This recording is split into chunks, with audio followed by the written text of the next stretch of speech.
Porque Sanlúcar, digámoslo de una vez, tiene en efecto ese misterio de no saberse si está a la entrada o a la salida de España en su historia. Toledo como Cuenca o como Granada están ahí en su empinación, como nos diría don Ramón Menéndez Pidal. Pero Sanlúcar está cargado de sales y de majuelos, de mar y tierra, y por su puerta entró, como salió también todo, el todo de nuestra mejor historia, y naturalmente los hombres que iban a las Indias con su carga histórica a cuestas, para dar la continuidad y mayor dimensión, anchura y redondez. Porque a medida que se hacía redonda, de verdad, la tierra, que sólo lo fue al comprobársela, se hicieron redondas nuestros vocablos y conceptos para abrazar a todas las latitudes. Porque Sanlúcar no estaba, ni está, en el umbral de la puerta, como el personaje de Luenga Barba del Valle Inclán estuvo, y está por su persistencia en las misiones grandes, diluidos en soles y ventiscas, con las compuertas que llevan y traen el agua que besaron a tantos navíos como por aquí discurrieron, que a mar ya no pueden por esmaltar arrumbada el fondo de todos los océanos que se alimentaron con su tablazón abrumada. Manuel Lin a tocar la guitarra, recordaremos a Manolo Sanlúcar. Dale.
Minita y cantar.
castillo abajo guía y florecilla hermosa que del castillo abajo guía. Yo me quedo con la mía, que el cante de la rosa, y esta rosa en la garganta, y esta rosa salinera, y el cante que se canta, y en mi tierra marinera hay los pinares,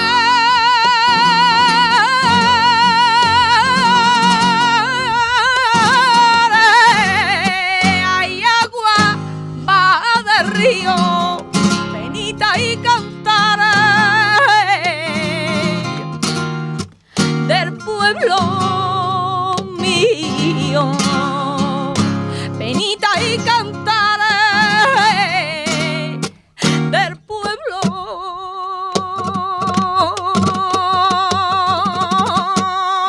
mío.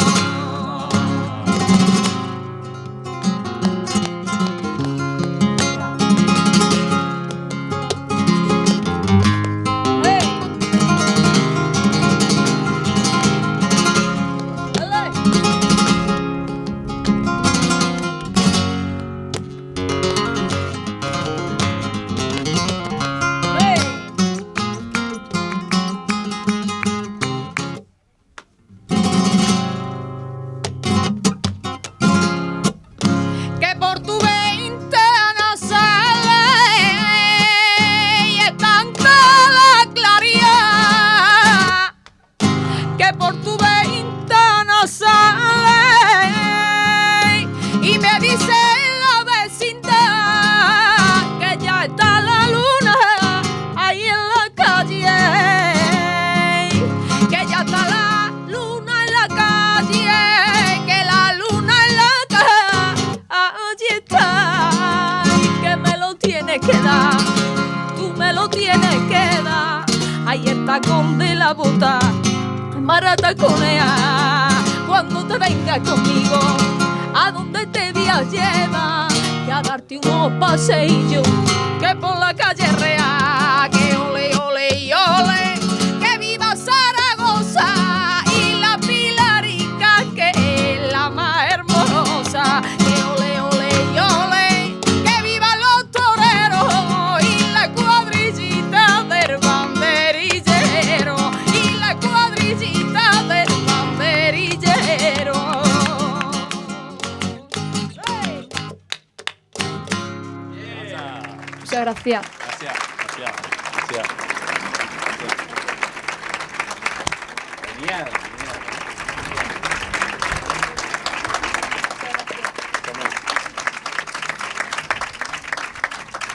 Bueno, buenas noches a todos. En el capítulo de agradecimiento está la Delegación de Cultura, la Delegación de Participación Ciudadana. Hoy están aquí con nosotros dos personalidades muy importantes, Lilian Dalma y nuestro querido Duque, que se lo agradezco profundamente, porque esto que estamos haciendo es un poco de historia. La Jara, desde su nacimiento, desde que llevo aquí 40 años, siempre he pensado que esto debía de ser una realidad hace ya mucho tiempo, pero ya lo tenemos y vamos a disfrutarlo. A nuestra querida televisión, como dije ayer, que es nuestro notario de todas las cosas que hacemos. A Chema y Paco, que son nuestros pies y nuestras manos, sin él no haríamos absolutamente nada. Y también quiero recordar profundamente cuando esto se empezó a gestar en mayo, porque cuando yo empecé a ver, después de la capilla, qué estaban haciendo aquí, y a preguntar, y me dijeron que esto era un centro, pues digo, está, perfecto. Y tengo que dar las gracias a Ana María Sumariva, que en ese momento era la delegada, y que nada más hablar con ella nos abrió sus puertas y nos dio todas las facilidades posibles. Lo que pasa es que los avatares de la política, punto y cerrado. Y a vosotros, querido público, hubo alguien hace unos días, bueno, la semana pasada, que dijo, va a llover la del pulpo. Y a mí y yo he estado todos los días, señores, con el móvil mirando el tiempo en Sanlúcar, que ya cuando abría el móvil salía el tiempo en Sanlúcar. Y yo digo, pero a mí no me parece, a mí no me da esto. Pues efectivamente, y eso es una suerte que hemos tenido. Así que muchas gracias por estar aquí con nosotros y vamos a disfrutar de esta noche. A continuación voy a presentar al ponente de esta noche, que va a hablar del urbanismo y la arquitectura de Sanlúcar en tiempos de la primera vuelta al mundo. José María, tu currículum es tan amplio que se levantó un poco de levante y no tuve más remedio que cortarlo. Si lo es, no creo, porque es que tiene tantas cosas y además es un hombre encantador.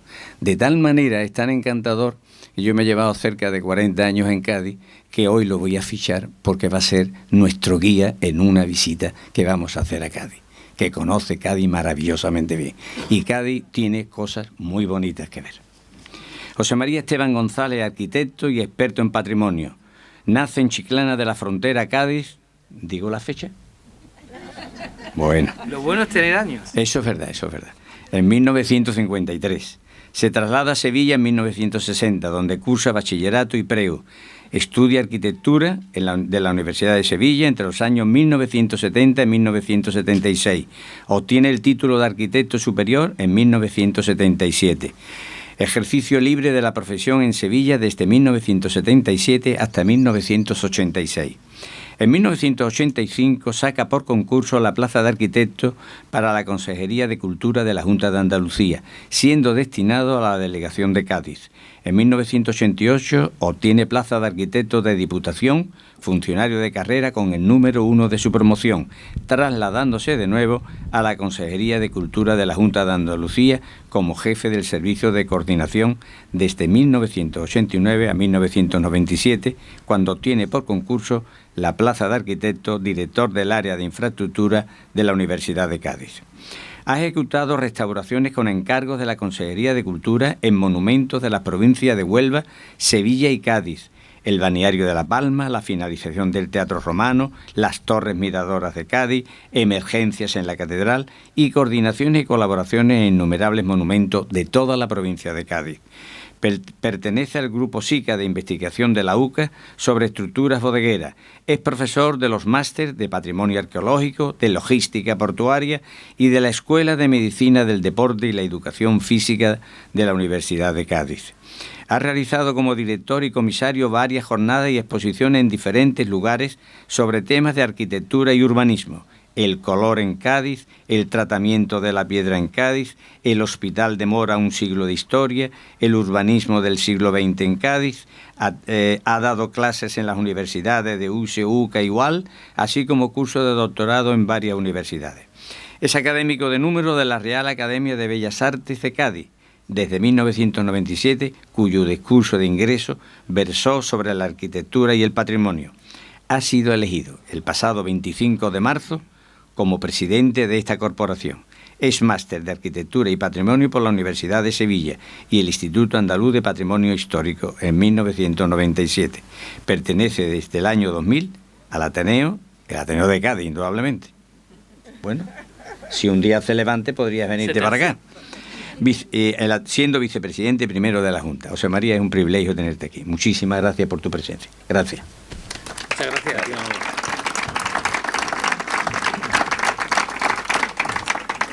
Ay, perdona. Buenas tardes a todos. Y para mí es un privilegio estar aquí, y no lo digo por norma de cortesía en el principio. Muchas gracias, Manolo, por tu cariñosa presentación. Y os voy a decir una cosa, es la primera vez que yo hago una conferencia en este mágico momento y mágico lugar. No sé si sabéis que Sanlúcar, y su nombre, y su historia, y su nacimiento seguro, tiene mucho que ver con lo que está pasando ahora mismo aquí. Hay un atardecer maravilloso, lo mismo que habrá dentro de un rato un amanecer maravilloso, donde nuestra maravillosa Venus, la estrella Vesperis, dio nombre a esta tierra, en el Algaida, en el santuario. Bueno, no voy a hablar de historia porque yo soy arquitecto, y en historia me puedo desbarrar un poco, con todo el respeto a todos los compañeros historiadores que estéis aquí. Y para mí es una alegría verlo, porque además me preocupaba la luz para las diapositivas, pero es que esta luz es muy especial, es muy especial. Y vengo de una tierra de mucha luz. Sabéis que los que vivimos junto al mar, En Cádiz tenemos doble luz, la directa y la reflejada por el mar, ¿no? Pero es que ahora mismo yo creo que el atardecer se hace eterno, fantástico, y esta luz es maravillosa. Muchas gracias a todos y, bueno, también agradezco mucho la bienvenida que me habéis dado con unas alegrías de Cádiz.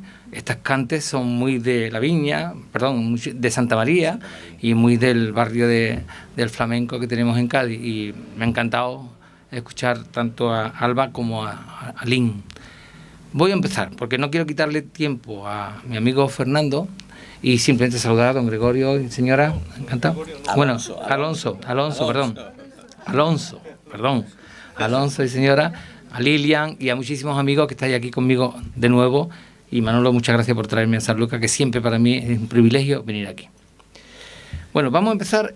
En el fondo se cumple aquí como un periplo como el que los señores Magallanes y Elcano tuvieron, porque un 22 de julio de 2018 yo hice una conferencia en el mismo tema de urbanismo y arquitectura que hicimos en el Hotel Los Helechos con el círculo de libreros, amigos del libro, y donde seguramente muchos de vosotros estabais allí acompañándonos. Vamos a repetir en parte este tema, lo que pasa es que la terminación y las reflexiones van a ser diferentes. No es lo mismo iniciar un viaje con toda la ilusión del mundo, como se iniciaba en el 18 para el 19, zarpar desde Sevilla y desde Sanlúcar, buscando una nueva ruta para Occidente, para llegar al Moluco, a las Molucas, que llegar como han llegado hace un rato ellos, y han llegado 18 de los 300 y pico que fueron, y han llegado hasta Sevilla, y lógicamente hasta incluso pagando lo que costó la expedición y pagando la soldada de cada uno de los marineros que llegaron, e incluso algunos privilegios que se llevó también don Carlos I, porque también dio las especias que trajeron en la Victoria, dieron para pagar muchas cosas. Tan magnífica era el valor de aquellas especias, que era por lo que fueron, aunque el objetivo era buscar una nueva ruta para ir al Maluco, no teniendo que depender de pasar por donde el Tratado de Tordesillas dividió el mundo entre Portugal y España en la navegación, como bien sabéis. Bueno, se llama El urbanismo y la arquitectura de Sanlúcar en tiempo de la primera vuelta al mundo, y lo que vamos a hacer es un recorrido. En primer lugar, como arquitecto que soy, siempre me gusta ordenar el espacio de la charla, porque voy a intentar tardar no más de 40 minutos, siendo un poco pedagógico en lo que se pueda hacer, porque yo creo que vosotros lo conocéis todo os va a sonar lo que digamos, y el esquema de la conferencia va a ser un pequeño apunte previo, unos antecedentes geomorfológicos del lugar, porque este lugar no cabe duda que es otro de los sitios mágicos de este planeta, así de claro, porque esta entrada Sanlúcar se establece como la esclusa para pasar desde Cádiz a Sevilla. Es el peaje, es, diríamos, la puerta, es en parte el aprovisionamiento con las maravillosas materias que tenemos aquí en Sanlúcar, un agua que aguantaba más que ninguna otra agua para surcar el mar, ¿no? Hablaremos de esos condicionantes geográficos que son los que están marcando, no desde que nació Sanlúcar, sino hoy en día, nunca más mejor dicho, marcan el urbanismo y el pervivir de la ciudad. Y os diré que cuando yo llego a Sanlúcar, llego siempre por un camino diferente. No sé qué me pasa cuando llego por Jerez o cuando llego por el puerto, que siempre busco un camino y me vuelvo loco buscando por las calles, porque es imposible encontrar la dirección correcta. Bueno, los que estáis de aquí seguramente que no os equivoquéis, pero yo sí me equivoco mucho. Y cuando entro por Barbadillo, pues voy a pasar hasta esto bajo guía, y luego tengo que volver, o cuando voy por la calzada, cuando voy, bueno, en fin, Quinto Centenario, de esa historia. Hablaremos de esos condicionantes claves del lugar. Mitos y emplazamiento, porque hay que decirlo, la ciudad deseada por el poder, evidentemente, siempre fue una ciudad mágica para también controlar el paso y por lo tanto toda la pesquería y también todo el producto que iba a Sevilla y venía a América. La gesta, el puerto de entrada a Sevilla y Cádiz, las diferentes visiones de la ciudad, porque los dibujantes e historiadores marcan a veces de una manera intuitiva cómo era la ciudad. Algunos no intuitivas, sino dibujando claramente, como Vingaerde y muchos otros dibujantes. Esos dibujos antiguos nos hacen conocer mejor la ciudad. Haremos un acercamiento a un pequeño croquis que yo hago sobre la realidad de Sanlúcar en el siglo XVI, en el paso, como sabéis, de la gran gesta. Pequeños valores escogidos de la arquitectura vuestra, que va a pasar muy rápido, porque todos conocéis perfectamente Sanlúcar. Es una joya lo que tenemos aquí. A veces hay quien dice que esto es un barrio de Sevilla, pero yo creo que es el mejor barrio que tiene Sevilla. El mejor barrio que tiene Sevilla, pues es Sanlúcar, porque Sanlúcar tiene unas joyas maravillosas. En cuanto a arquitectura, un arquitecto como yo, que amante del patrimonio y que se terminará muriendo sin saber lo que significa el patrimonio y esa herencia recibida de los anteriores, y viene aquí y me apena. El otro día escribí un artículo, yo escribo en periódico, sobre el abandono en Cádiz de los franciscanos, que hace que esa iglesia, que aunque ahora lo pueden llevar los identes, pues es una iglesia sin sus padres, sin sus legos, sin sus hermanos. Al final ese patrimonio se va perdiendo. Y vamos perdiendo mucho patrimonio porque no hay vocaciones y porque no hay una manera de entender una sociedad del siglo XXI con sociedades creadas en los tiempos del medievo por los santos que crearon esas órdenes, ¿no? Hombre, la Cartuja, la que yo también he restaurado y tenía mucho cariño en Jerez, bueno, ahora han cogido las hermanas Belén, que son también cartujas de Bélgica, y más o menos se mantiene. Pero ojalá hubiera estos órdenes con mujeres que pudieran heredar de franciscanos o de capuchinos o de dominicos o de lo que sea, ¿no? Hay también dominicas, evidentemente. Bueno, y haremos finalmente unas reflexiones de la conmemoración, esta que no hay nadie del ayuntamiento por aquí. No. ¿O de alguna institución pública? Bueno, entonces hablaremos. Habla. Muy rápidamente. Yo siempre, en las conferencias mías, en el fondo, yo lo que hago es trasladaros a vosotros lo que, gracias a Dios, me dio la vida, que era un poquito de conocimiento, amar el patrimonio, la piedra antigua, la piedra vieja. Yo tengo un libro escrito sobre la maravillosa piedra ostionera, que es la que ha generado Cádiz, porque Cádiz es una escultura esculpida en piedra ostionera, que es su base tectónica, y de alguna manera lo que hago yo hoy es devolver un poquito ese conocimiento. Si alguien en un momento dado quiere preguntarme algo, me puede parar. Aquí no vamos a dar una clase magistral. O luego al final preguntamos lo que queráis, pero vamos a ir rápido.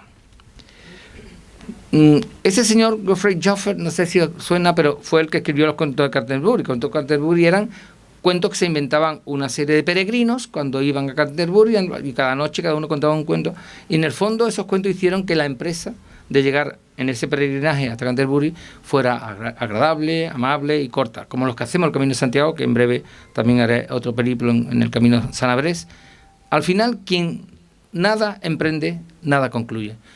Esto es un valor de que quien no cree en una idea y la defiende y en su vida la convierte en proyecto de vida y en proyecto de eso, al final no pasa nada. En el fondo, la gesta de Magallanes y de Elcano, que al final no sabemos si fue, por supuesto, con conocimiento de la ruta, por Brasil, por la zona sur de América del Sur, pero no sabían que había un mar tan enorme como era el Pacífico.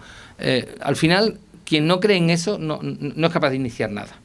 En esta vida, si no creemos en algo, no hacemos nada. Y quien no emprende, nada concluye. Y esto es un mensaje no solo desde el punto de vista empresarial, que evidentemente es directo, sino es un mensaje personal. Una búsqueda del paso, Magallanes, un testigo de la empresa, el amigo Filipina, que allí se quedó Magallanes, por meterse en líos que no le convenían, pero se metió.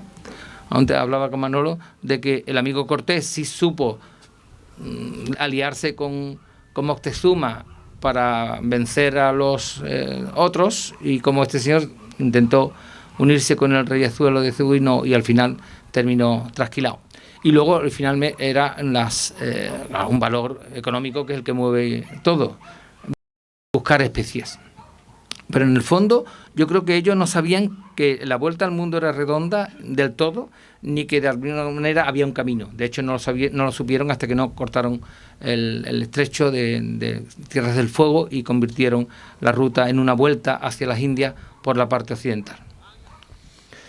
Siempre las conferencias hay que insertarlas en algo que se cree o no se cree: la sostenibilidad, la Agenda 2030 de la ONU, todas esas historias, las 17 tareas del quesito, que siempre me lo tengo aquí, me lo he puesto hoy, pero que me he cambiado de chaqueta, no en sentido literal, no familiar. Pues de alguna manera son estas 17 tareas que en el fondo nos embebe a todo el mundo hacia el año 30, que se están un poco contaminando con lo que está pasando. Por eso, en esta época de nuevas contradicciones, guerras energéticas, etcétera, porque lo que tenemos es una guerra energética, también, por supuesto, sangrienta, por supuesto, la mirada de la historia, la literatura, las bellas artes, y los que somos de alguna manera tenemos que estar pensando un poco de por dónde tiene que ir el mundo, pues debe insertarse en programas globales a futuro, Debemos pensar qué está pasando, pero para insertarlo en el futuro, ¿no? Y es verdad que la referencia de la gesta no cabe duda que nos sirve para ellos. Igual su futuro era el día siguiente, y el día siguiente era el futuro, y el día siguiente el futuro, y al final encontraron un futuro importante, sobre todo para la corona española, que pudo encontrar un camino para ir a las Indias sin tener que navegar por África, por las zonas portuguesas, ¿no?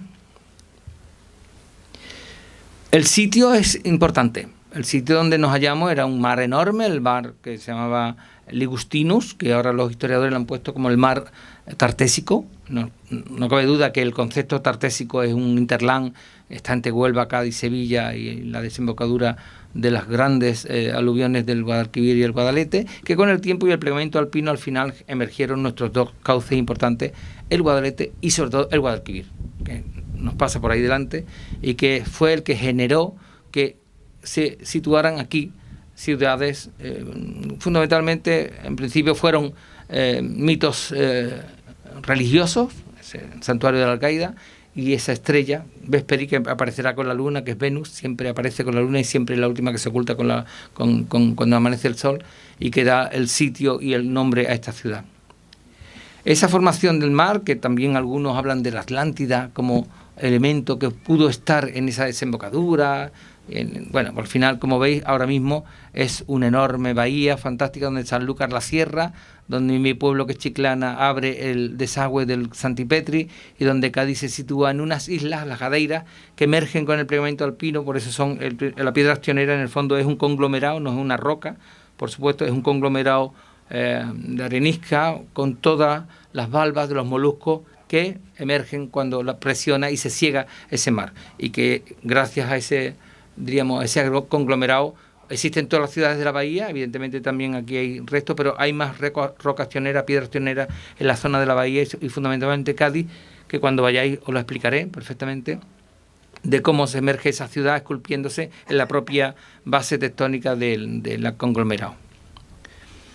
Un croquis muy rápido. Este lugar tiene una cosa importante, que es una puerta de entrada a una vena fluvial que llega hasta la ciudad importante en el descubrimiento, que es Sevilla, y donde se pasa haciendo cabotaje hasta Cádiz, que está inmediatamente al lado, para surcar hacia los alisios de Canarias, y que los alisios de Canarias nos llevaran hasta la senda de América, ¿no? Bueno, pues este sitio es muy estratégico. Es muy estratégico porque tiene un punto alto, que es la colina defensiva, donde se va situando la ciudad desde su origen, un cruce de camino entre el paso de los recursos, que es el Coto, pasando por la vena fluvial con barca, hacia Jerez, hacia Rota, hacia Sevilla, y haciendo ese cruce de camino que establece el criterio de la formación de la ciudad, el paso fluvial, la dársena arenosa de la playa, que es donde se hacen todas las actividades que hacen que las ciudades prosperen en la costa, que es la pesquería fundamentalmente, y los recursos próximos y a mano, sus arroyos de agua. Sin agua no se vive y sin agua no hay ciudad, un arroyo por aquí y otro arroyo por el otro lado. Bueno, eso más o menos son, y un fondadero amable, o sea, un sitio donde el barco puede fondear sin grandes problemas, de alguna manera defendido por esa sinuosa costa que le hace habitable. Muy rápidamente, porque yo no voy a hablar de algo que seguramente sabéis todos, ¿no? Esa estrella que acabo de decir, el lucero del alba, la estrella vespertina, el lucero del atardecer, que eran dos astros diferentes según Antiguo, pero ya Estrabón dijo, y Pitágoras, que era la misma estrella la que nacía. Es que no sé dónde está la luna, yo no sé si la luna tiene que aparecer por allí, ¿verdad? O allí. Yo creo que tiene que estar allí. El sol va allí y la luna aparecerá, aunque ya está menguante, y aparecerá al lado nuestra Venus, que da nombre a esta ciudad. Tradicionalmente dice que se atribuye a Pitágoras el descubrimiento de que ambas estrellas eran en realidad un único astro, que era Venus. Y Estrabón decía que era Lucifero y Fanum, que Lucifero y Fanum, lo sabéis, está en vuestro lema del escudo, que es la luz del atardecer, y de alguna manera está también San Lucas, que es el patrón de esta ciudad.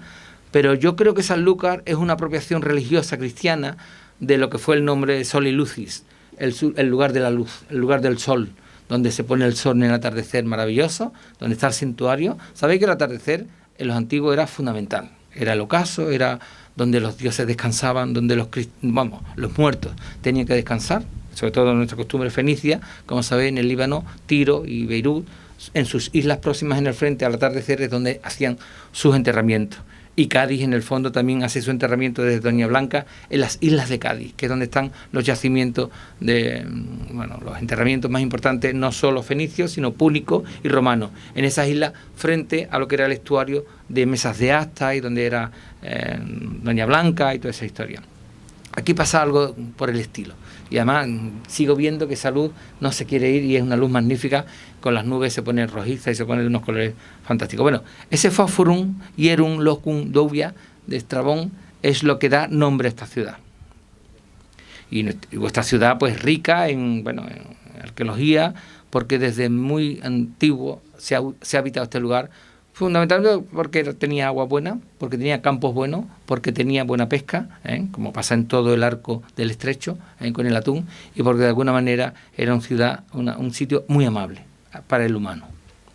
Un sitio amable para el humano, pero lógicamente en un sitio donde también está sometido a los riesgos de los combates y de los ataques, tanto de bereberes como de los propios vikingos, que venían también y fueron a Sevilla y bajaron aquí también y dieron un poquito de leña por aquí abajo.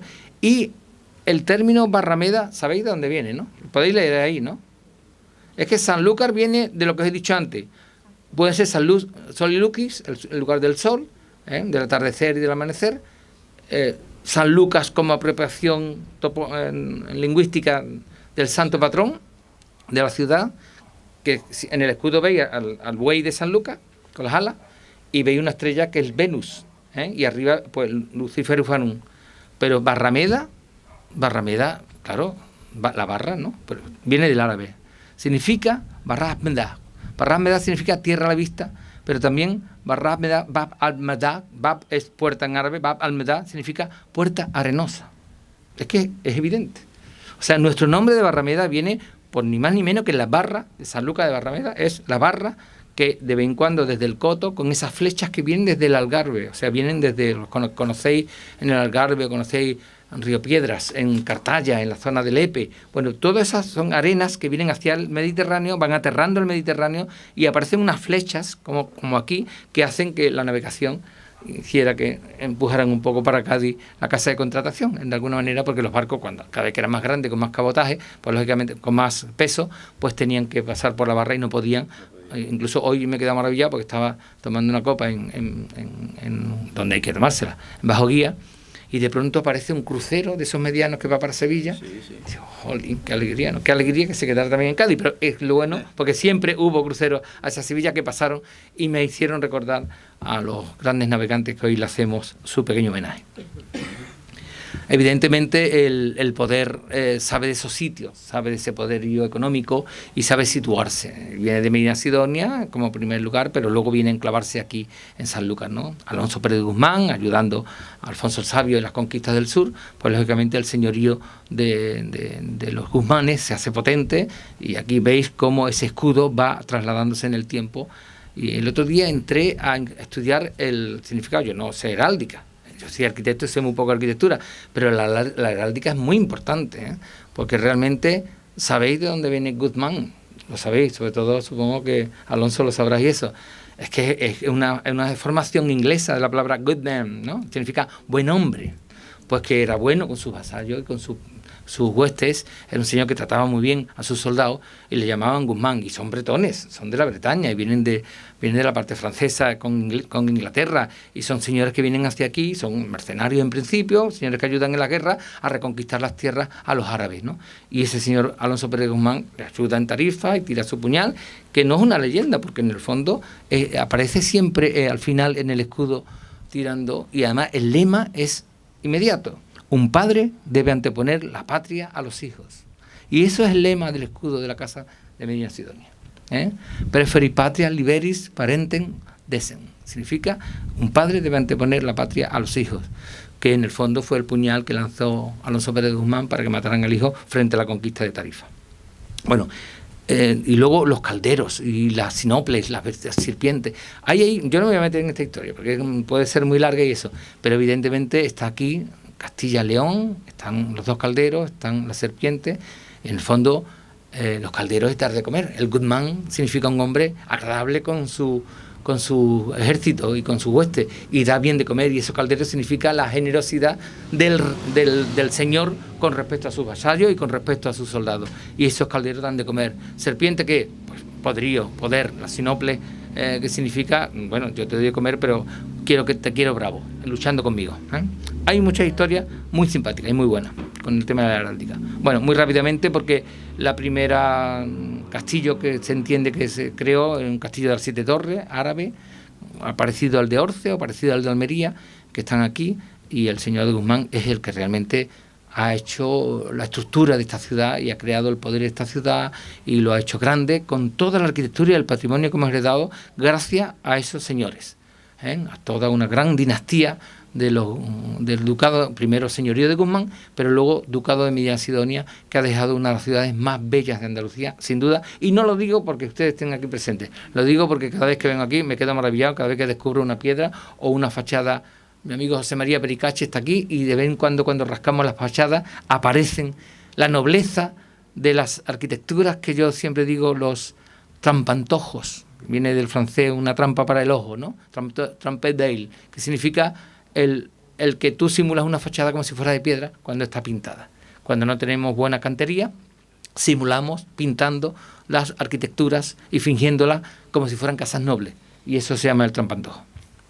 Bueno, por supuesto, estos señores, hoy hemos venido a cerrar el ciclo de la vuelta. Estos señores fueron geniales, y uno igual que el otro, y al final la gloria se lo llevó Elcano, pero Magallanes también fue el primero que hizo la gesta, y creo que aquí en Sanlúcar debíamos haber dejado algo más de ellos aquí, y lo diremos al final. Bueno, muy rápidamente, como arquitecto, pues lógicamente me interesa que veáis el mar, lo que es el acantiladito que tenéis de 80 metros de altura, más o menos, 60, 70, 80 en algunos sitios, donde veis aquí la primera formación, quizás la colonización, donde está la colina, donde está el cruce de caminos. Seguramente en romano viene el castrum, con una muralla romana con un cardium decumano y un foro interior, que en el fondo ese foro interior es la Plaza de la Paz ahora. En el tema islámico, bueno, perdón, es que está debajo del primero el islámico antes de llegar perdón, después del romano viene el islámico, exactamente. Ahí lo tenéis, la misma muralla, y ya se va ampliando más el recinto, hay algunos adarves que empiezan a aparecer y algunas colaciones fuera de las murallas, y en la época del 15 del 16, que es la época que vamos a hablar, pues lógicamente ya aparece la Cuesta de Belén, aparece el desgaje del urbanismo árabe, se abre un poco al caserío medieval, empieza a situarse en la playa con la Trinidad, los barrios cercanos a los pescadores y a la zona de trabajo cercano a la playa y eso. Estos croquis que yo hago, en el fondo, es un acercamiento a la formación y generación de la ciudad. Nos acercamos a visiones de la ciudad que nos han traído como Pedro Barbadillo, de cómo sería esa ciudad de Sanlúcar alrededor del siglo XV, que es lo que nos interesa, el Castillo de Santiago, o San Diego también, como se le dice, su córdigo ehumado, la Plaza de la Paz, con la O, bueno, una gran muralla con sus adarves, más o menos ideados, porque nadie estuvo allí que estuviera vivo hoy, ¿no? Pero es verdad que aparece ya la calzada aquí insinuada, con la Trinidad, con los barrios de pescadores. Posiblemente este podría ser el Castillo de El Salvador, porque el Espíritu Santo estaba aquí en La Jara, al otro lado del arroyo de San Juan. Esa es una idealización de la ciudad, aquí en una aproximación, como de alguna manera aquí está el arroyo de San Juan y la muralla, que sería una muralla reciente, porque lógicamente era una ciudad con mucho riesgo, porque aquí venían glebas de berebere o venían los vikingos y atacaban, y lógicamente esta ciudad, aparte de su gran castillo, tenía una zona amurallada muy importante, que sabéis que existe, y hay trozos que se han sacado. Nuestro amigo Arturo Redondo, que es el mayor idealizador de las ciudades y que las pinta de maravillosamente, yo había hablado no está aquí Arturo, ¿no? Pero es un genial dibujante que, como veis, es capaz de los datos de Barbadillo y de datos que tiene de histórico, de idealizar esa ciudad sobre el detalle del tiempo que queremos. Posiblemente yo veo que hay demasiado caserío aquí, que seguramente en ese tiempo no había tanto, pero no cabe duda que ese barrio donde hace la gleba, o sea, hace la tripulación, la terminan aquí en Sanlúcar, en Magallanes, y de alguna manera equipa con todas las viandas, el agua y todo, aquí en Sanlúcar la expedición de las 5 de las 5 naves que van a hacer la vuelta al mundo, ¿no? Bueno, en principio no era la vuelta al mundo, era la búsqueda de una nueva ruta hacia las especies, ¿no? Y esta idealización, si no era, seguramente se parecería mucho. Ya está aquí la O, la Plaza de la Paz, está aquí la puerta de Jerez, está aquí la puerta de Sevilla, está aquí la puerta de Rota y está aquí la puerta del Mar, al lado de las Covachas, que la veremos luego. Aquí tenéis una aproximación más cercana y yo creo que Sanlúcar, si no era así, era muy parecida. Ya estaban las Covachas, la Cuesta de Belén, con su portada a subida. Este elemento del acantilado con los jardines del Palacio de Medina Sidonia que está aquí, esto siempre ha configurado esta ciudad y le ha generado un problema de relación entre el barrio bajo y el barrio alto. Y eso también haremos una reflexión al final. Vamos muy más rápido. Bueno, ahí tenéis las puertas idealizadas por Arturo y muy bellas y seguramente, os digo, si no eran así, eran seguramente muy, muy parecidas. Uno que sí es verdad que hay que creer que su dibujo, porque era Juan de las Viñas, que era Antón van Bimbaerde, este hombre lo manda Felipe II a hacer un montón de trabajos de sus posesiones, de las ciudades de Europa y que se conocían. Y es verdad que él tomaba unos apuntes con sus dibujantes y sus colaboradores del taller que él tenía y luego las pasaba a limpio, que se dice, ¿no? Pero no cabe duda también que Sanlúcar era muy parecido a lo que ocurre es que cuando él dibuja esto en 1567, que es 45 años después de la gesta, por tanto, Sanlúcar ya está más poblada. En 45 años, ya con América y toda esa historia, todo el progreso del barrio bajo con las pesquerías, la armadura todo el armado de barcos, arcias, velas y un montón de historias con los barcos que van a América pasando desde Sevilla, porque tenían que hacer parada en Sanlúcar, pues lógicamente ese barrio crecería. Está Santiago, está la iglesia de la O y está toda la muralla y una coracha que llegaría seguramente hacia el arroyo de San Juan para hacer las aguadas necesarias de los castillos. Y aquí tenemos una idea de donde, bueno, es fácil de ver y la conoceréis. Aquí más o menos están las 3 imágenes, la de Arturo, la de Barbadillo y la de John Vigaerde, que son en el fondo muy, muy, muy coincidentes. Esos dibujos, este es un dibujo del siglo XVII, también sobre cómo era el castillo, cómo se llegaba con todas las posesiones, la O, el Palacio de Medina Sidonia, San Francisco, Santo Domingo, y cómo era más o menos la historia. Esos dibujos a los arquitectos nos dicen mucho, aunque sean idealizados, en el fondo corresponden a lo que os he dicho. Esos claves del lugar, la montañita, el arroyo, los pasos, el cruce, lo utilizado por los romanos, por los colonizadores, y eso al final configuran nuestra ciudad. En el siglo XVI, que es el paso de cuando sale la expedición de Magallanes y posteriormente del Cano, bueno, en el fondo no cabe duda que Sanlúcar tenía su castillo, su gran muralla, su arroyo, su puerta de Rota, el castillo de Salvador, que estaría en Bonanza o estaría aquí, y el Espíritu Santo aquí, porque estamos encima del castillo, ¿no? Del Espíritu Santo. O por lo menos estaría aquí. Hasta hace muy poco, o sea, hasta hace 60 años, estaban los restos del castillo del Espíritu Santo aquí y alguien se los comió. Menos mal que quedó el nombre, porque este barrio se llama Espíritu Santo. Y de hecho este centro municipal podía haberse llamado Espíritu Santo también. Se llama La Jara, que La Jara es el topónimo de toda la vida de Dios, porque había un jaral enorme aquí en esta zona. Pero vamos adelante. Bueno, porque sepáis que de alguna manera este dibujo que yo hago es, en el fondo, el lugar marca su utilización, marca su situación y marca una historia que es imposible de romper. Aunque los arquitectos hagamos un urbanismo nuevo sobre los territorios, el territorio puede mucho más que nosotros. Y ese territorio, con las claves que os dije antes, sigue marcando Sanlúcar. Sigue marcando Sanlúcar de manera que esta línea, a ver si lo vemos, esta línea de aquí, donde se sitúa la muralla, sigue siendo un gran problema en la unión entre el barrio alto y el barrio bajo. La única unión que hay, aparte de las calles laterales, está la Cuesta de Belén. Pero es verdad que hay un caserío que posiblemente no tiene un gran valor como para haber hecho algún tipo de conexión viniendo desde la zona del ayuntamiento, de la zona de Caballero, la zona de Aguilar, y concluir bajando con mayor tranquilidad, a lo mejor que la Cuesta de Belén, que es muy inclinada, para hacer un acercamiento entre el barrio alto y el barrio bajo. Pero vamos, ahí tenéis la zona de aterramiento de la Barra, la lengua doñana, que siempre alimentó de animales, de todo el aprovechamiento forestal y faunístico de la Barra, alimentó y sobre todo el tema de pesquería, el fondeo y fundamentalmente el trasiego de los barcos desde Sevilla hasta América. Muy rápidamente nos vamos a pasar esto porque ya lo conocéis. El Castillo de Santiago es una joya fantástica, bueno, es renacentista, aunque tiene con su aula mayor y su fantástico, pero es un castillo siempre por terminar de restaurar. Hubiera sido ideal haber hecho aquí el museo de interpretación de la gesta de Magallanes y Elcano, en vez de habernos inventado un andamiaje que sigue ahí en la casa sin terminar. Pero es que yo no sé por qué nos inventamos historia cuando tenemos contenedores para llenarlo de contenido. Pasa mucho en Cádiz, ¿eh? En Cádiz hacemos cosas sin contenido y se lo come el tiempo, como pasó con el Real Carenero de Puerto Real. Nos gastamos 2,5 millones en el tiempo de la Pepa, del 12. Pepa, que nunca se dijo Pepa, aunque naciera el 19 de marzo. Lo de Pepa es una leyenda urbana, ¿eh?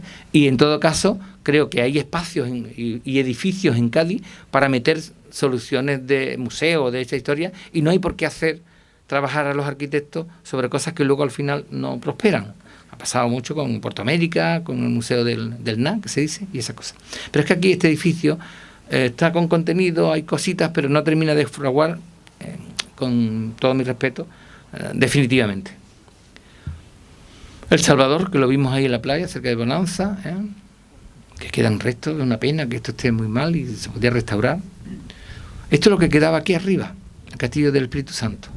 Y estas fotos, pues seguramente, no sé si son del siglo pasado, evidentemente, pero quedaban restos y podíamos haber hecho una pequeña restitución, aunque fueran moñones, aunque fueran unas pequeñas restos que conmemoraran cómo desde esta loma hacia Bonanza, la entrada del Guadalquivir, junto con el Castillo de San Diego, se controlaba perfectamente con artillería para no dejar pasar la entrada del gran río, el gran Betis que nutre Andalucía completa.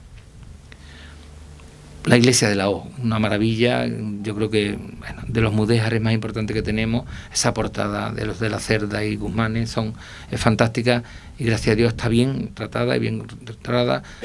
Os digo esto porque parte de mi vida, y ya tiene unos años, ya el año viene tenemos ya 70, hemos pasado tocando estas piedras fantásticas, intentando mantenerlas, porque realmente lo que hacemos los arquitectos cuando restauramos es amortajar un poco, para que dure más tiempo y para que de alguna manera las piedras envejezcan con dignidad, no confundiendo lo que es suciedad con pátina.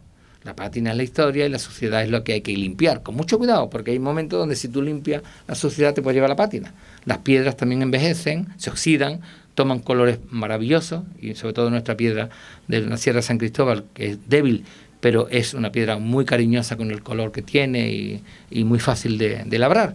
Bueno, pues no os voy a hablar de la O porque la O, bueno, estuvimos restaurándolo con Fernández Pujol, descubrimos los apóstoles que estaban en el campanario, aquí situados en la zona de la torre, que seguro que pertenecen al alminar de la mezquita Aljama que tuvo que estar aquí en Sanlúcar en tiempo islámico.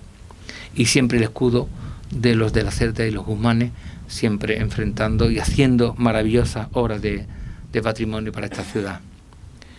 Bueno, en el barrio bajo, hasta que no estuvo la Trinidad, no había elementos urbanos. Se pone la Trinidad, aunque la Trinidad ahora mismo la vemos más asumida por la ciudad, pero en el fondo es la primera ermita, iglesia que se hace gracias a este señor que era el Fernández de Lugo, que estuvo al mando de los reyes para conquistar Canarias y Fernández de Lugo en Canarias es un señor muy conocido, sobre todo en La Laguna y eso, ¿no?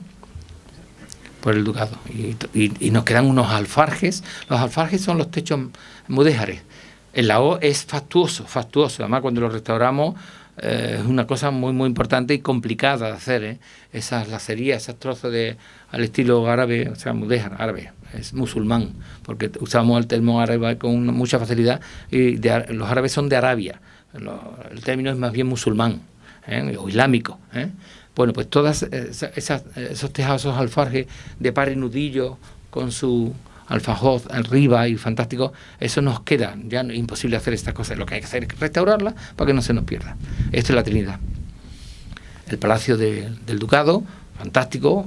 Por supuesto que posiblemente es una agregación continua de elementos arquitectónicos que van forjando unas casas con otras y van alimentándolo. Posiblemente lo que nos queda ahora mismo es una ordenación en la plaza de Duques de Niebla y una mirada a los jardines, y un contenido histórico fundamental yo creo que el contenido más importante, fundamental que tenemos en el sur de España, ¿no? Por supuesto el archivo más importante después del de Simancas de la Corona, allí en Peñafiel, ¿no? Pero es una casa que ha hecho Sanlúcar y ha hecho medio Algarve y ha hecho medio Málaga y ha hecho todo el sur alrededor de las pesquerías del atún, que fue lo que engrandeció este ducado, que vio ahí un importante filón económico y de poderío, y aparte que ayudó a la corona en todas las gestas que utilizaron todos los austrias, ¿no? Las covachas, un elemento simbólico importantísimo. Yo aquí recuerdo con Lilian las peleas que tuvimos con nuestra querida María Isabel, Luisa Isabel, donde en principio, bueno, la queríamos mucho, en el recuerdo la queríamos muchísimo y eso, pero tuvimos al final unas peleitas porque, claro, cuando empezamos a trabajar en la cimentación de las covachas, cualquiera dice, oye, que esta gente me están excavando y me van a tirar el jardín, que me van a tirar el muro, me van a tirar las covachas, y nosotros lo que queríamos era simplemente asegurar con una cimentación moderna, potente, de hormigón, bien armada, que el jardín estuviera aguantado perfectamente y no se viniera abajo. Evidentemente dio miedo y, bueno, además incluso tuvo que venir nuestro querido Pepe Guirao, que en paz descanse, el director fue ministro de Cultura y director de San Reina Sofía, a aplacar un poco los ánimos, porque entre Fernando Domínguez y Carlos García, Carlos, el aparejador que tenía, Carlos, que también de San Lucas, un queridísimo San Carlos, que también se fue, y yo, pues lógicamente intentábamos hacerle entender a la duquesa que hombre, que parecía que era muy duro aquello, y que aunque nosotros en las excavaciones temblaba aquello un poco, en el fondo el producto final era importante. Y aunque una noche, por miedo, llegaron camiones de hormigón y no nos enteramos nadie, y lo echaron un poco, que era lo que íbamos a hacer nosotros, al final, ¿se ha movido algo? ¿Arriba? ¿Se ha movido algo en la covacha? Han pasado ya, ¿cuánto? 20 años, han pasado 20 años. Pero vamos, yo creo que... Claro, porque las vibraciones eran potentes, ¿verdad? Cuando excavábamos y hacíamos agujeros para los bataches y los micropilotajes, esas vibraciones dan miedo, es verdad.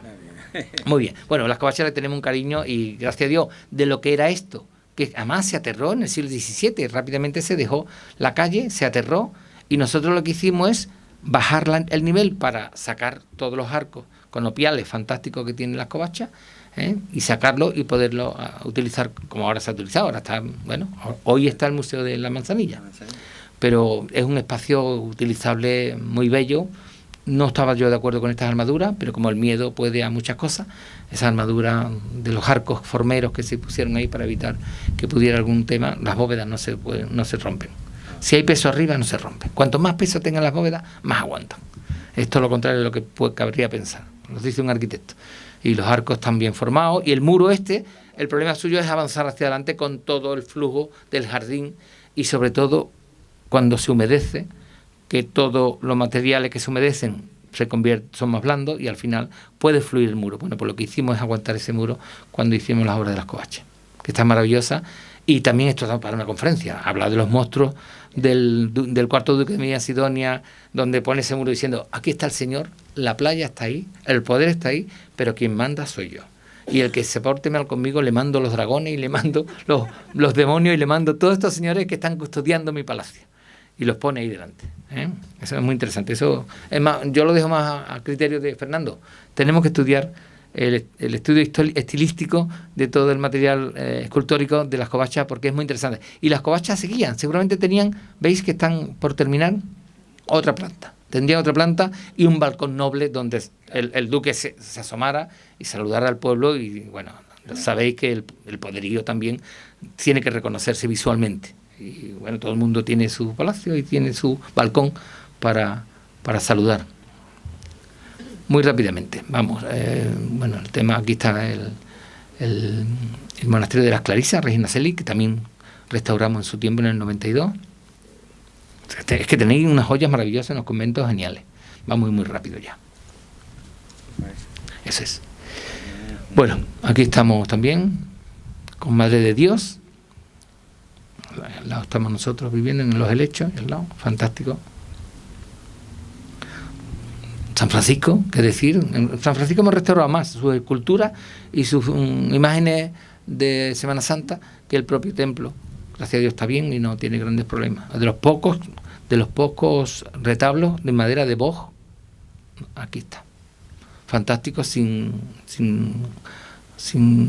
labrado ni dorado posterior. Santo Domingo, que cada vez que voy es una joya, una maravilla. No vamos a decir, lo que pasa es que estos elementos los pongo aquí porque a mí me seducen mucho, porque estuve con ellos, estuvimos en el 92 trabajando mucho. No ha podido venir hoy mi queridísimo amigo Luis García Garrido. Lo conocéis muchos, ¿no? Porque el pobre está malito, ha tenido un pequeño tema de una ulcerita. Y me dijo, si puedo, voy a acercarme. Este hombre ha hecho por Sanlúcar en aquella época muchísimo, lo sabéis todos. No voy a ponerlo en su sitio. No, hombre, cada uno tiene sus ideas políticas y los respetamos. Pero si alguien luchó en el 92 y echó mucho dinero aquí, fue gracias a Luis, un sanluqueño de pro. Bueno, Sanlúcar hoy es esto, pero no vamos a hablar de Sanlúcar. Otro día vendremos a hablar del urbanismo de Sanlúcar. Porque el urbanismo de Sanlúcar es tanto esto como esto, de aquí. Es una maravilla, una ciudad preciosa. ¿Veis? Bueno, esta nave del pirata, que ya está desaparecida casi, ¿no? Porque esto ya no existe, ¿no? El barco del pirata allí. Es por donde yo creo que cabría situar una especie de propíleos, una especie de espacio de rampa suave, sencilla, y dándole una posibilidad de que algún vehículo pueda bajar con sencillez y no girar tanto con la Cuesta de Belén, que solo es una dirección y que con el tiempo yo calculo que será solamente peatonal, para unir el barrio alto con el barrio bajo. Y aquí se ve perfectamente. ¿Veis? Esto es el acantilado, aquí está la barranca. Aquí está el barrio de la playa, comida, porque esto todo era arenal, la calzada, de la Trinidad, y como este barrio, con este barrio, tiene complicaciones. Está por aquí, pero realmente en el centro histórico o lo situamos peatonal. A mí me preocupa también cuando se llega al Sanlúcar cómo somos capaces de detectar las entradas y las salidas, que no son fáciles ni están bien organizadas. Evidentemente todo se hace a través del PGOU, y el PGOU he estado estudiando y sigue manteniendo el mismo viario. Es verdad que la ley de patrimonio obliga a que no se puede modificar el viario actual, y sobre todo un casco declarado histórico-artístico como el de Sanlúcar, pero a veces somos muy fanáticos. Yo he estado en las comisiones de patrimonio muchos años. Yo creo que lo mejor es enemigo de lo bueno, y al final, si tú no haces que una ciudad histórica respire, no digo que haya que abrir avenidas ni haya que tirar edificios, sino hay caserío suficientemente poco importante como para actuar en una unidad de actuación, abrir una calle, abrir un viario para que respire el casco histórico, y de alguna manera no es meter más tráfico, es que pueda, por lo menos las personas que viven allí, entrar y salir, y de alguna manera aquí en Sanlúcar, gracias a Dios, no hay un gran problema de tráfico por ahora, aunque sí lo hay para aparcar, como en todas las ciudades y eso, pero de alguna manera aclarar y que sea más inteligible el acceso a la zona baja desde la zona alta. Voy terminando, quedan ya 2 diapositivas. Yo hago una pequeña reflexión sobre qué se hizo en el 1992, quinto centenario del descubrimiento de América, donde era Sevilla, era Cádiz y fue Sanlúcar también. Y donde en Sanlúcar pues hicimos el nuevo ayuntamiento, hicimos todos los andaluces, no hago personalismo. Restauramos casi todas las iglesias de Sanlúcar, se restauraron, la O, la Piedad, el Reina Celis, Santo Domingo, las Covachas, parte de la obra de San Francisco, hicimos la Victoria, hicimos muchas cosas que faltan aquí. Hace 20 años se hicieron cosas que han permanecido, que se han hecho realidad y que siguen funcionando en Sanlúcar como hechos de aquel tiempo. Mi pregunta, ¿qué va a quedar de la vuelta? Que han sido no un año como fue el 92, aquí han sido 4 años. Nos ha dado tiempo a hacer edificios, a restaurar edificios, a hacer un museo, a no hacer un pequeño monumento que se hizo en el 11, o el retablo pétreo del Círculo de Artesanos, o este edificio que se quiere como museo de interpretación de la Vuelta y que está ahí sin hacer. Creo que se han hecho eso, muchas paradas, muchas fotos, algún librito hemos hecho entre todos, Lilian también y Fernando y mucha gente hemos colaborado en pequeños libros de la Academia. El Instituto de Academia hizo también este librito y lo presentamos. Se ha hecho películas, se ha hecho historia, pero realmente en Sanlúcar, ¿qué va a quedar de la vuelta al mundo? Pues eso me lo pregunto, no critico, simplemente me lo pregunto. Una pregunta capciosa, pero bueno. Más bien capciosa. Muy capciosa. Bueno, terminamos. Y esto es, el que quiera lo entenderá y el que no pasa nada. Reflexionar sobre el primer hito global en una época de globalización como la actual. Sabemos que lo que se nos ha llenado la boca es decir, fue el primer fenómeno global que se hizo en la historia de la humanidad, la vuelta al mundo, unió todo el mundo y lo conoció y lo engrandeció y bueno, dio muchas oportunidades a los grandes, diríamos, colonizadores del mundo. Y esa época de colonización, y que ahora mismo nos toca de inquietud, en un mundo antiguo con un mundo nuevo, un mundo sin degradar en aquel tiempo, un mundo bastante degradado ahora, con riesgos climáticos y bélicos. Bueno, todo eso hay que reflexionarlo. Las empresas que parecen imposibles no son imposibles, nunca son imposibles. Simplemente cuesta más tiempo, cuesta más esfuerzo, más tiempo o más empeño en ello, y eso significa que hay que estar socialmente empoderados frente a las crisis, tenemos que seguir. La guerra de Ucrania va a durar 4 meses, no va a durar más. O no duramos nadie. O esto se termina de 3 a 4 meses, pero se termina por los propios rusos, que dicen, ya está, nos paramos porque ya nos vamos a parar. O más vale no pensarlo, Vale, pero yo creo que no debe caer tantas vidas inútiles y que no tienen culpa de nada. Bueno. Valorar, tutelar, divulgar el valor y sentido del patrimonio, porque tenéis mucho patrimonio y es el que no debemos dejar caer, llenándolo de reconocimientos sociales, medioambientales, inclusivos en el sentido más amplio de la palabra, y económicos estables y sostenibles, manteniéndolo en óptimas condiciones. Porque mantener las cosas significa gastarse muy poco, pero en continuidad. Cuando tú dejas una cosa mucho tiempo, cuando quieres restaurarlo, quieres mantenerlo, ya se te ha ido y te vale un dineral, y además piensas que más vale tirarlo y hacer nuevo, que va a costar menos, siempre costará más, porque el perder el alma no tiene valor.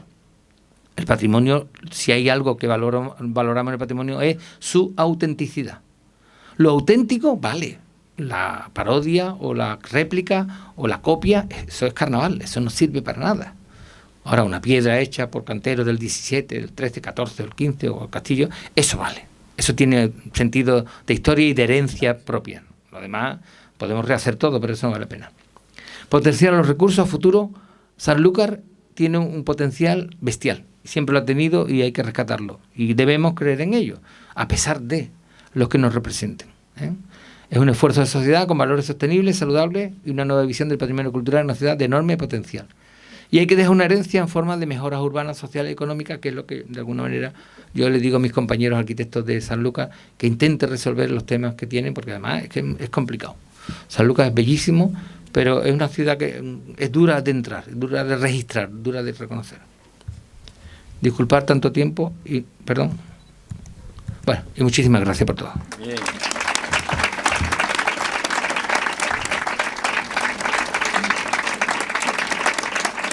Gracias.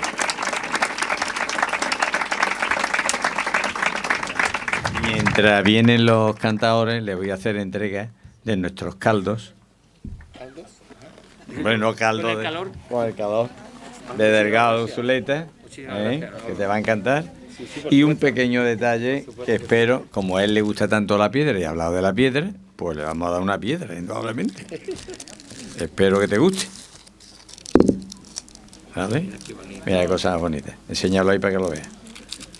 Tiene dentro una cosita para ponerle en su biblioteca, porque ya las plagas ya... Sí, no. Pero esto es muy bonito y muy original, ¿eh? ¿Ah, que sí? Muchísimas gracias a todos, ¿eh? Y a vosotros. Gracias.